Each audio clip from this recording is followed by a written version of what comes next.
Review কিন্তু একটা জিনিস খুব ভালো করে, মানে এসেই এই ড্রেসিং টেবিলের ড্রয়ারটাকে ধরবে, ধরে এরকম দুষ্টুমি ও দেখবে।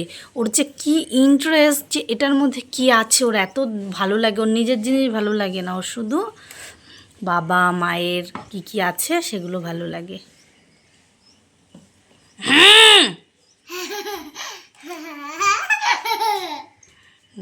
দুষ্টু পাখি, এটা ছাড়ো। কেন? কেন ছাড়বা না? হুম,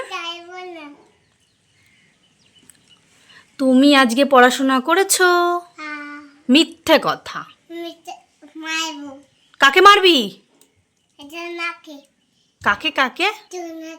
সোনাকে। সোনাটা কে? ও নিজেকে নিজেই সোনা বলে, আমি যেহেতু সোনা বলে ডাকি তাই ও বলবে সোনাকে। নিজেকেই নিজে মারবে। বাবান, তোমার নাম কি? ও নিজেকে নিজের নাম দিয়েছে রিভু খেপা, অথচ ওর নাম রিয়ান বণিক, সেখানে ও নিজেই নাম দিয়েছি রিভু খেপা।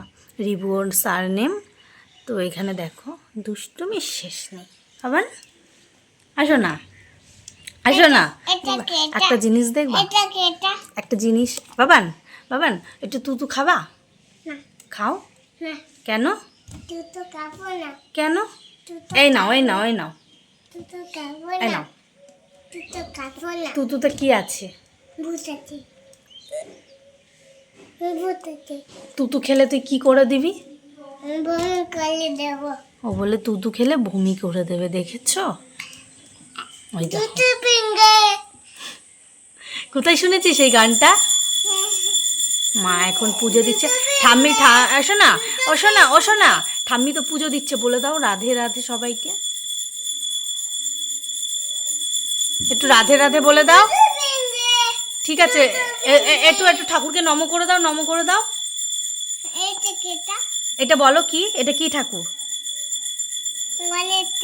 ও বাবা, আর এটা কি ঠাকুর? এটা গণেশ ঠাকুর। এটা কি ঠাকুর? না, এটা কি ঠাকুর বলো? এটা কি ঠাকুর? লক্ষ্মী ঠাকুর, মা লক্ষ্মী। ঠিক আছে, আবার সবাইকে বাই বাই করে দাও। এটাও গণেশ ঠাকুর। বাবা এই দেখো, তাকাও, বাই বাই করে দাও, বাই বাই করে দাও।